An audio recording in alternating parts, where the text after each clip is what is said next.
Hello everyone, welcome to VOD of Consciousness with Sientir. I'm Sientir, and we are being attacked by a chaos worm, technically, but I'm kind of far away, so it's not really being a problem. So one of the things that happens when we kill enough enemies, if I can remember how to get down the stairs, is that there's a fancy bridge thing here that spawns. So we can take that over to where these worms are. Otherwise, you can't actually get to the worms. You can only get down below them. And as you might imagine, that makes it really hard to, kill them properly. Again, these chained souls are here entirely to take out certain types of farming builds. They are not particularly dangerous. I'm going to take that guy out just because he's there, mostly. Yeah.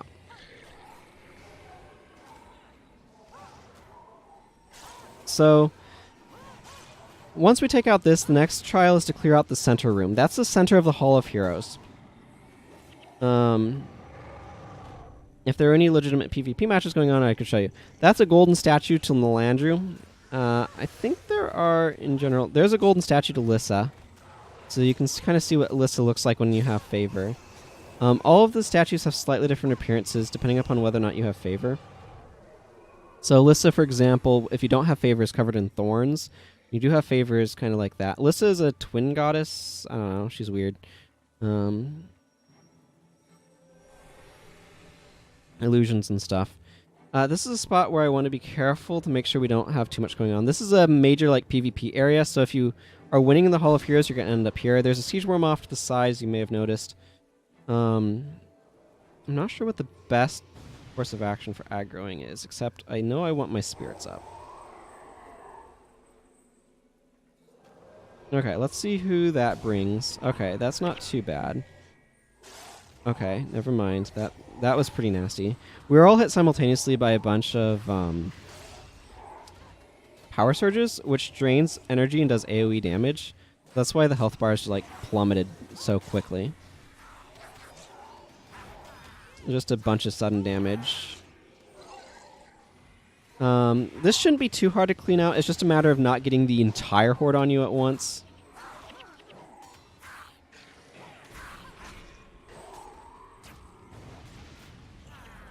This is going to help. So is that. So at this point, it's just, yeah, like I said, it's a matter of clearing out this particular group of enemies.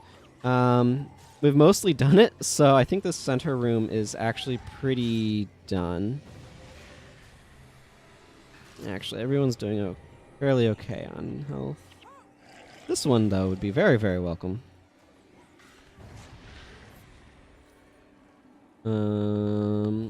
Cool. What's my inventory space doing? Fine. It is doing fine. At this point, I just want to kill this worm because it is super annoying. Up, grasps.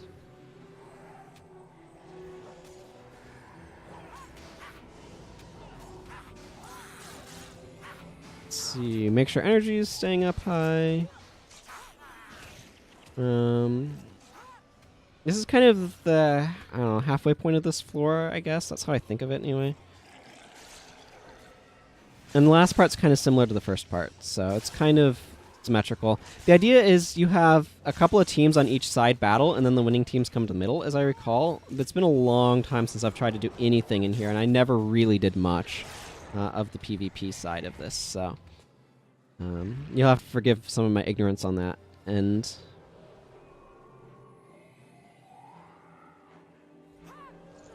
more cool, dragon-y statues over there. Ren enchantments, by the way, is a necromancer skill that just removes a bunch of enchantments. Oh, we can't actually go up there. Okay, sure, whatever. Maybe it was... Oh, yeah, okay, if I remember correctly. You can actually see a Dwayne statue floating up there. I think the people who last held the hall are here. 2 teams battle here, and 2 teams battle here. The winner of each battle comes to the middle. And then the people there defend the center from the people who earned the right to battle against them. Oh my goodness, that is a lot of chaos worms. That is ugly. I'm going to flag us back here because I want to make sure we're not...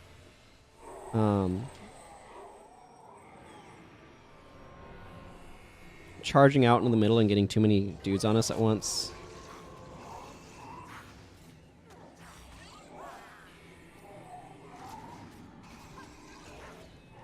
As you can see, these guys go down pretty quickly.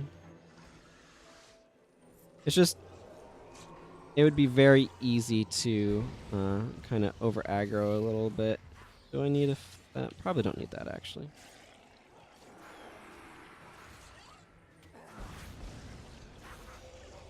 Yeah, and then the worms are sieging us, and we take out these grasps, more grasps are coming at us. So let's try to take care of these guys, shall we?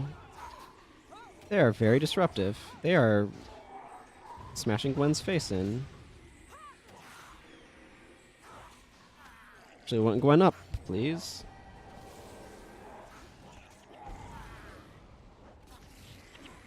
This does not give very much energy. 3% energy. It's gonna be what? For 7 people? 21%. That's not bad. That's about 20% energy. That's not terrible. The main problem is that we're being hit by like 3 siege worms or something. Gas worms, whatever. Whatever they want to be called these days. And that's kind of what the major problem is. It's really stressing the monks.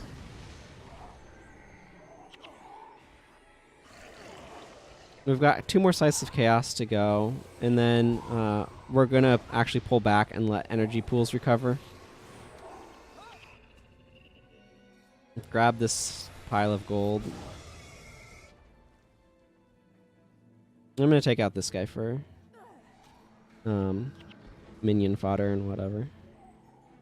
But I don't want to jump in there until, like, Daedalon has energy, for example. So unfortunately, it's just a matter of waiting until those recover well enough. Okay, I'm satisfied with that.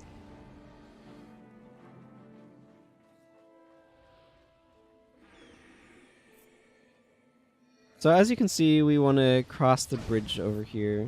I want to grab this cane. And you can see that this is fairly similar. There's the statue of Grenth and the statue of Balthazar. But the design of this is pretty similar. So you can see there in the middle we have some Mesmer bosses called the Darkness. This is off of a joke from a Dungeons and Dragons themed thing where you attack the Darkness with magic missile and stuff. It is a reference to that. They can also potentially drop a green that is an ogre slaying knife with plus. It's like 1 to 4 base damage with a bunch of plus against ogres. It is not good, by the way. It is entirely a joke item and not good at all. There are some good greens that the Darknesses can drop, but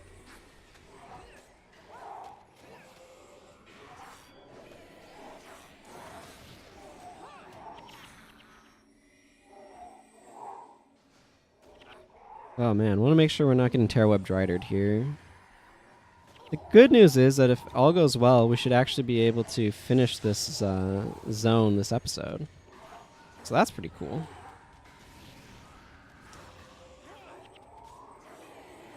We're definitely going to take a moment to let energy pools kind of recover.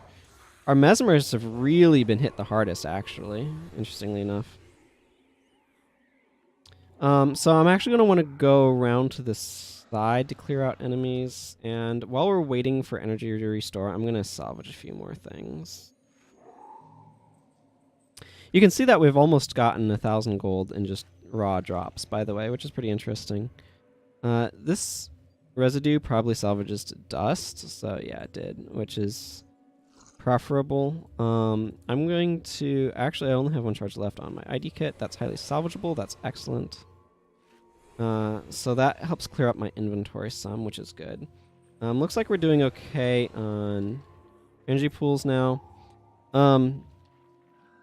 So I don't want to confront the Darkness and their squad directly. I want to come around to the side, clear out some of these Grasp of Insanities and that group there.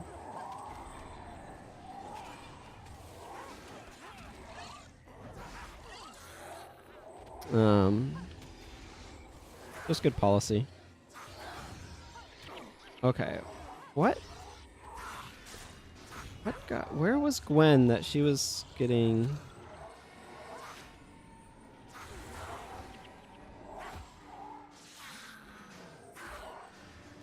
Okay. Back up. I don't know what's going on right now. But I'm inclined to let our spirits do some damage.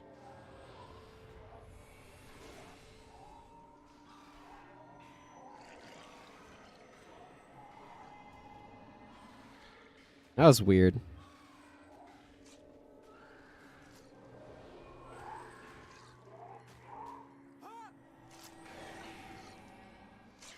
Queue up a couple of skills here.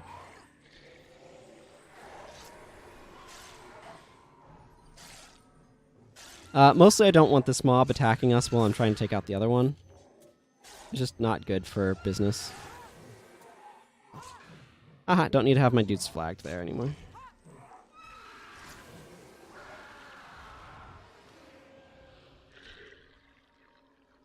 Okay. I would like more minions, but, you know, we've got what we've got. So that whole mob, I'm just going to instruct him to throw panic on them. The darkness themselves, I don't recall being especially dangerous. They are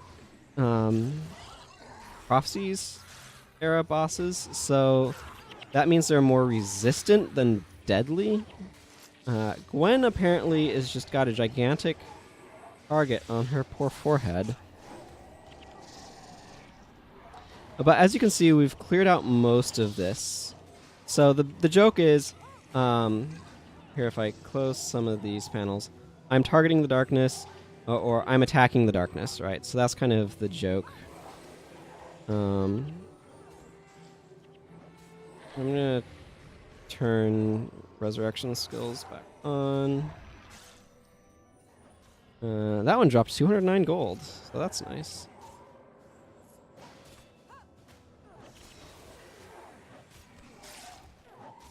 And then scribe staff. And what does this guy drop? Anything? Hey, Victor's Bulwark. Cool. And then we get this lost soul here, and all these lost souls appear to kind of congratulate us and be happy. So we did it, everyone. We beat the Hall of Heroes, and we freed all of these lost souls who had been captured. So that's really exciting. And that was a bunch of episodes, but that was the Tomb of the Primeval Kings, everyone.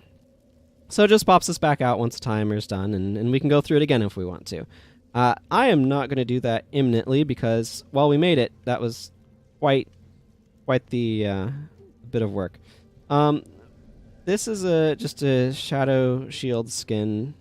All of these Victos stuff is considered pretty reasonable, but this is for a warrior. It is not for a paragon because we're never going to have 9 strength, so we're never going to be able to optimize it. Otherwise, I just have a bunch of stuff that I need to put away and inventory to clear out.